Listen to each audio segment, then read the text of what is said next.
Alright guys, and welcome. So I wanted to make this video today to show how to make your kicking techniques more efficient, and we're particularly going to be looking at side-to-side kicks today, like a turning kick and a hook kick, okay? And I'm going to use the example of a turning kick for the main breakdown of the video. Now the reason I wanted to make this is I often see many people making these kind of, I wouldn't call them errors, but they're just like lack of efficiency in the technique, even all the way up to like really elite level fighters. And I think this happens due to like the way people are taught, the way they've trained it, different things they've seen and things like that. And while there's no real right or wrong way of doing things, in my experience and through my time training, I've worked out some ways to really make your kicking techniques much quicker, much more efficient, use less energy, and as a result of all of those things, be much more effective. So this is the clip that we're going to use, and I filmed this on my iPhone at 240 frames a second, so it's super slowed down. But firstly I'm going to show the full speed version, and then I'm going to show the slowed down version afterwards, and we're going to use that to break down the different nuances that I'm doing within the technique.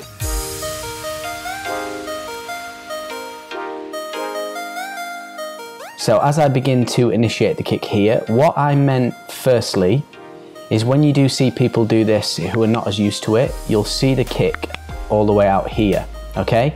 And what we're aiming to do is bring it down this center line, which you can see appearing on the screen now. So the reason that this way that I'm going to show you works is because our eyes as humans, we really struggle to see things straight on, like things coming towards us from a distance down a straight line.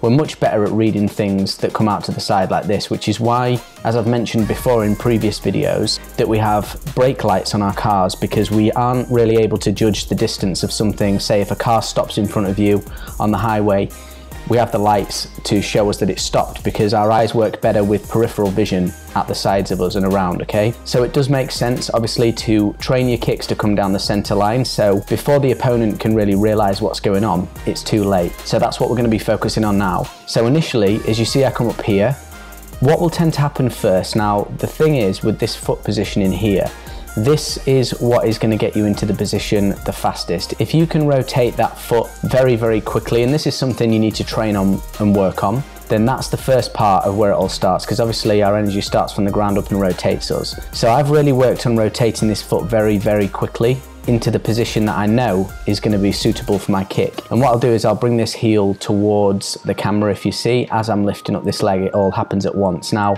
when somebody does this really wide, this part is very slow, and that's because they're not used to rotating, so they'll do it all as one move, whereas I feel like mine is almost like, if you imagine doing a jab and your shoulders are completely relaxed, and then you throw the jab out, and it's that thing again of like the towel whip analogy that I've often mentioned. The same thing happens here, so it starts in the feet, and then all of the energy travels up our legs into here and then flicks out. So as you can see here, down the center line, my leg isn't coming out wide like this, okay? So I'm rotating from the back angle heel up, and then I start to rotate. It looks almost like a front kick at the minute until my body moves into position, and I'm using my arms to rotate my body as well. So can you see now my hips are starting to turn into position? These arms are coming into the placement I need, and this one's coming to balance me, and this foot is rotating all at the same time. Now as we carry on here, you see this is really all that's revealed outside of my body, and if you were higher up, say at eye level with me, and I was doing this towards you to kick you in a sparring match or a fight, then it would be even harder to see, because you'd be more looking at my head and my chest area, and this would be coming down here. Whereas if this was a big wide leg and an open body, it would be much easier to read. So let's carry on a little bit longer. If you see here, as I come up and lift this leg, it's still very narrow. It never really protrudes outside of about this type of an angle here. Whereas, like I mentioned before, when you see somebody who's not as used to it, it'll be way wider, and that's when people can read it, okay? And then all I do is literally lift it up, so when this foot rotates through, I lift it up nice and bent in that chambered position here. Now this is something that takes a bit of training as well. And then pretty much by the time the kick extends, I'm already kind of in the position that I need to be in here before I kick. Then all I have to do is extend this leg at the end into position, if that makes sense. And it's pretty much all come from right down there, and it's quite narrow towards the front, if you see what I mean. It don't really reveal much of your body while you're doing it. Whereas if it's big and opened and uncontrolled, then you're going to see it much more easily. So if you see it all the way through, it kind of just comes down there and then I rechamber it in afterwards to come back down. We want to try and be as efficient as possible with our body and not extend, so that we can keep our kicks nice and hidden. Whereas if it was much wider, if I mentioned before, it's way easier to see and much less efficient. Alright, now we'll briefly look at one done from a side angle. Now obviously you're not going to be able to see if it's readable from this angle because I'm kicking towards this bag, but this is a much better demonstration of the lead foot positioning, sorry, the non-kicking leg rotation and pivot on this foot, to demonstrate how to get that kick accelerated forward very quickly and efficiently. So firstly, again, I will show you the kick without any slowing down. These were filmed at the same frame rate as the other kicks.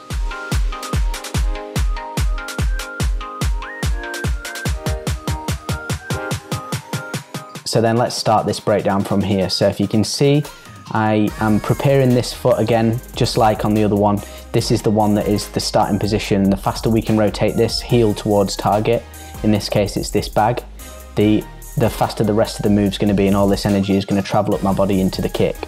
Now if you remember me saying before, you want to try to get into the body alignment of the kick, which would be this position before the kick is done. A lot of people only manage to achieve this final position when the kick's extended, and that's too late, because it's actually the pushing forward of the hips before the leg extends into the target that generates the explosiveness and power as well. Because then this is like almost, you know, like when somebody swings a baseball bat, their arms move first. They don't move at the same time as the bat because that would have no power. So it's a very similar analogy there. So from here then, as I start to rotate this foot, the hip is already coming into position. I'm really focusing on getting my body into this alignment. This arm is going to come back behind me. I'm already side on now. I'm already facing completely the other side. And this foot is already halfway through its journey. It's going to continue until the heel's facing towards this direction.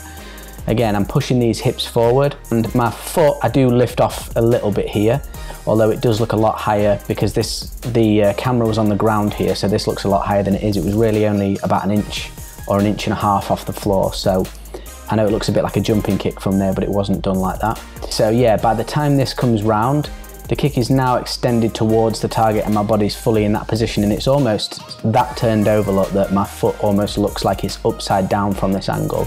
Again, because it's lower, it looks like it's upside down, but if you were sort of level with the leg, you would see it was very side on. So as I'm kicking again, I push it right through there, look, and I've gotten that momentum from all of this pushing forward. So again, this position, the whole move is pretty much done already, and all I need to do is extend that leg into the target, and that's where the power comes from. If you only get into this position right at the end with the hips, then it's not going to be powerful. This all happens in like a chain reaction, so it initiates it with my arms, and then it starts to rotate into the feet, and it all happens as one together. So I'll pull that forward. You see, it's almost like I'm like pushing my energy forward using my hips first. And again, this, if you were to see it from the other side, just like the other clip, is very narrow. You wouldn't really be able to see it coming. Maybe if you were stood behind the bag here, you wouldn't really even see my body move much until the leg just snaps out at the last moment. So yeah, pretty simple concept really, but it can take a little bit of practice. So keep in mind when you're doing it. Again, I always recommend doing slow kicking drills and things like that in order to develop this. And it's that arc of attack concept that I've said before. I have made a full video on this, and I will also link that below because it goes into much more detail about it on there, but I just wanted to make a little video about it now. And once you've got this principle down, you really want to apply it to all of your kicks that come from one direction to the other direction, okay, like a side-to-side kick. So if I'm going to show you these with a hook kick now, these weren't filmed in the slow frame rate, so it's going to be a little bit harder to see, but for the purposes of this video, you'll know what I mean. So remember when I did the turning kick, it was from this back leg and it came up here and was a short distance. Same with the hook kick obviously, but this kick goes the other direction, but I cover pretty much the same distance. Again, another thing with an unseasoned hook kicker is they will bring it out really wide and their body feels uncontrolled and it's massive and it's just so readable, okay? So if you see here, I'm lifting it up here. Again, very narrow, look, you can't really tell what I'm going to do. It could be any kick from here. It could be a turning kick, it could be a side kick. And then all I do is I bring the chamber up. It's actually on this side of my body this time. And I extend it out there and then pull it across in the hook kicking position. So if I actually reverse this footage, it will just look like a turning kick. if you see what I mean.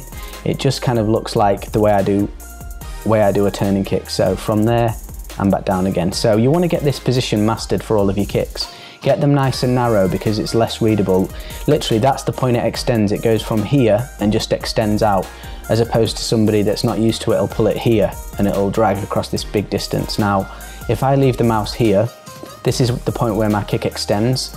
If I advance the footage now, you'll see how narrow the distance is of where it goes from, okay? So it's already done there, and pretty much the distance was about to here. It's very, very short, very hard to read.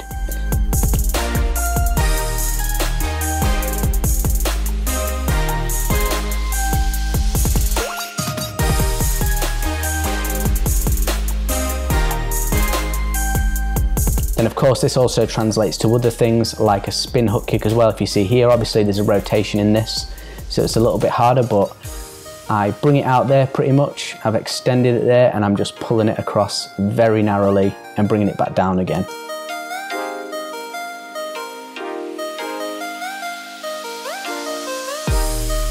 These kicks are not supposed to look big by any means. They're supposed to still be nice and tight, and that's how you get them efficient and very quick. So I hope you enjoyed this one, guys. Literally just a video to explain this concept in a little bit more detail. And after this, I'm just gonna let a few clips play out so you can see me demonstrating the things that I've just been speaking about.